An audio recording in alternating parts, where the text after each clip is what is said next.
Hello dear students and all my viewers. Board पे लिखा हुआ है डिप्रेशन या मानसिक अवसाद। सबसे पहले एक जरूरी बात इस वीडियो के लिए मैं बता दूं कि ये कोई क्लास नहीं है, ये कोई लेक्चर नहीं है, या जो आपको लग रहा हो कि शायद डिप्रेशन टॉपिक पढ़ाया जाएगा।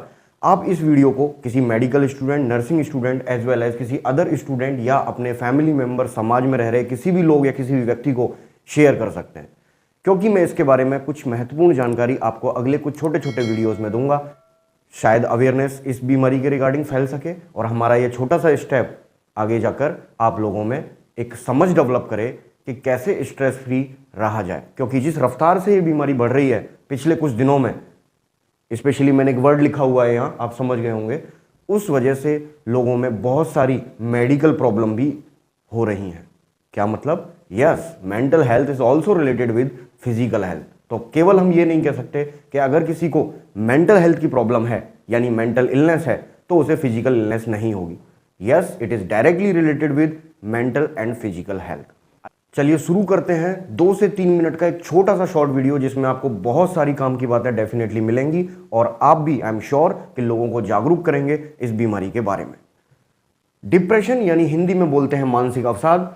क्या आप जानते हैं, से मैंने टाइटल शुरू किया है कि mental pain is less dramatic than the physical pain. जो हमारा मानसिक दर्द होता है, जो मेंटल पेन होता है, ये दिखाई नहीं देता है।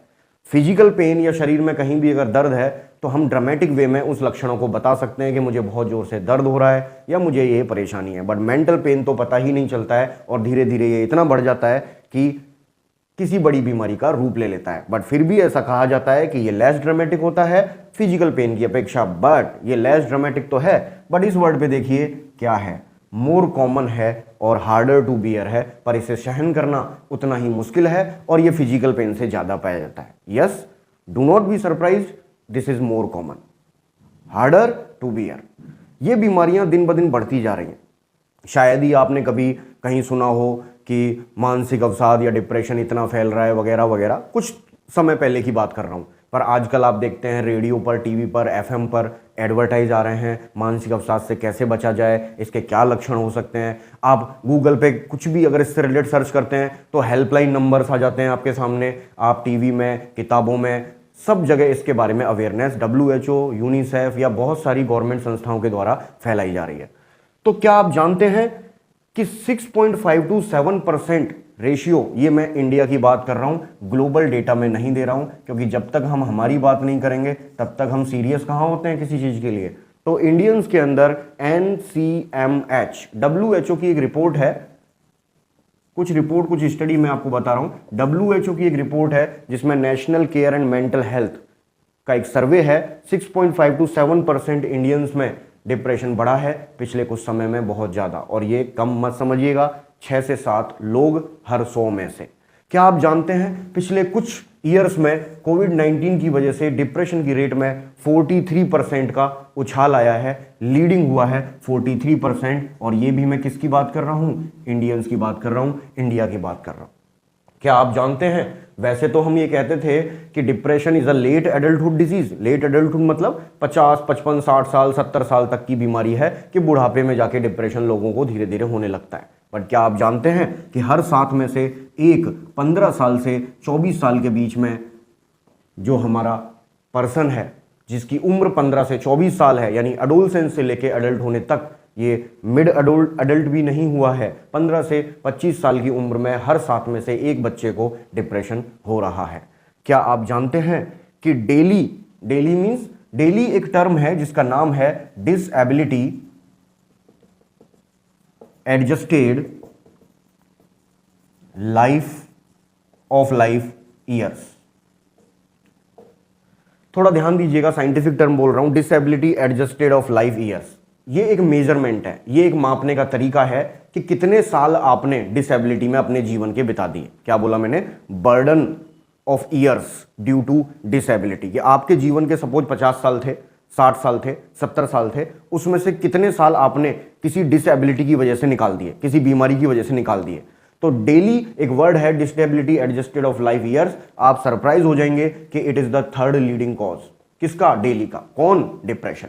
डिप्रेशन, और स्पेशली मैं बात करूं तो यूनिपोलर एक वर्ड होता है यूनिपोलर, जिसमें सिर्फ एक ही अवस्था आती है डिप्रेशन की, unipolar depression is the third leading cause of disability adjusted life years. यानी एक इंसान अपने जीवन के जो महत्वपूर्ण साल हैं वो डिप्रेशन की वजह से व्यतीत कर रहा है, मेजर पार्ट। और वो क्या, कौन से नंबर पे रखा गया है? थर्ड नंबर पे। तो लीडिंग कॉज नंबर 3 है यूनिपोलर डिप्रेशन, जो कि बहुत ज्यादा हमें डिसेबल बना रहा है, हमारी एक वेल हेल्दी लाइफस्टाइल को प्रभावित कर रहा है। और पहले नंबर पे लोअर रेस्पिरेटरी इंफेक्शंस हैं और सेकंड पे डायरियल डिजीज हैं, बट थर्ड पर डिप्रेशन आ चुका है।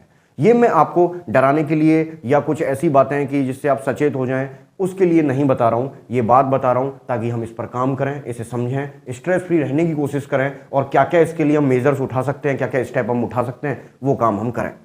उनकी बातें तो हम डिटेल में बाद में करेंगे ही।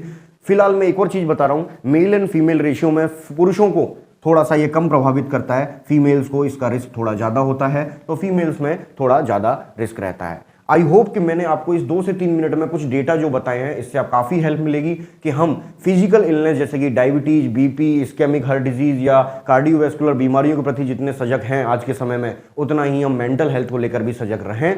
क्योंकि फर्स्ट है आज के लिए सिर्फ इतना कि do exercise at least 3 days in a week. कम से कम 3 दिन तो हल्की फुल्की exercise, jogging, walking, brisk walking या हल्की फुल्की एक्सरसाइज भी एटलीस्ट आप करें। लॉन्ग टर्म सेडेंट्री लाइफस्टाइल भी, यानी बैठे रहने का काम भी 8-8, 10-10, 12-12 घंटे ऑफिस वर्क भी आपको स्ट्रेस कर सकता है पैदा।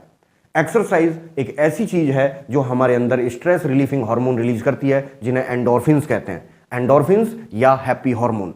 तो क्यों ना एक्सरसाइज स्टार्ट की जाए हफ्ते में कम से कम 3 दिन और हम एंडोर्फिन्स को रिलीज करें। Endorphins is like actor morphine, जैसे एक नशा करता है कोई व्यक्ति और मॉर्फिन से उसे प्लेजर मिलता है, बिल्कुल इसी तरह हैप्पी हार्मोन बोल दो, न्यूरोट्रांसमीटर बोल दो। इन एंडोर्फिन्स को अगर बढ़ाना है तो डू एक्सरसाइज। हम फिर बात करेंगे नेक्स्ट वीडियो में इसी सीरीज को आगे बढ़ाते हुए, जिसे कहते हैं क्या आप जानते हैं, और बात करेंगे डिप्रेशन के कुछ और एस्पेक्ट देखेंगे और लेकर जाएंगे हम उस लेवल तक कि कैसे एक आम इंसान को यह समझाया जा सके कि इस बीमारी से कैसे बचा जा सकता है बीमारी होने से पहले ही। जरूरी नहीं है, देखिए जरूरी नहीं है, मैं क्या बोलना चाह रहा हूं समझिएगा। People do not to be choice to be depressed, people do not be choice to be depressed, but they have choice to deal with it. लोगों के पास यह अवसर तो नहीं होता, या कोई भी नहीं चाहता कि कोई बीमारी उसे लगे, तो उसके पास ये चॉइस नहीं है कि उसे डिप्रेशन होगा या नहीं होगा। But we have one choice how to deal with it. But हमारे पास एक चॉइस है कि क्या क्या मेजर हम अपनाकर अपनी जिंदगी में डिप्रेशन से बच सकते हैं। उसमें से एक छोटी सी टिप दी मैंने और वो थी आज की एक्सरसाइज। तो काम करना शुरू करें, ज्यादा से ज्यादा वर्क करें, ज्यादा से ज्यादा फिजिकल एक्टिविटी रखें, खाली न बैठें, अकेला महसूस ना करें और exercise at least 3 to 4 days in a week. Exercise में बहुत हैवी एक्सरसाइज के लिए मैं नहीं बोल रहा, इवन जॉगिंग, लाइट एक्सरसाइज भी अगर आप करते हैं उससे भी हमारा काम हो जाएगा। तो इसे जरूर शेयर कीजिएगा हर उस समाज में रह रहे व्यक्ति के जिसका लाइफ स्टाइल बहुत पुअर हो रहा है, जो लॉन्ग टर्म तक बैठे रहकर ही उसे ऑफिस का काम करना होता है, जो स्ट्रेस में भरा रहता है, जो दिन भर तनाव लेता है, उसको ये इंफॉर्मेटिव वीडियो जरूर पहुंचाएं ताकि वो हमारी टिप ऑफ द डे, जिसे हमने एक्सरसाइज बोला है, इस पर काम करना आज से ही स्टार्ट करें। Thank you, have a nice day, good luck. जल्दी ही मिलते हैं इसी से रिलेटेड नेक्स्ट वीडियो में।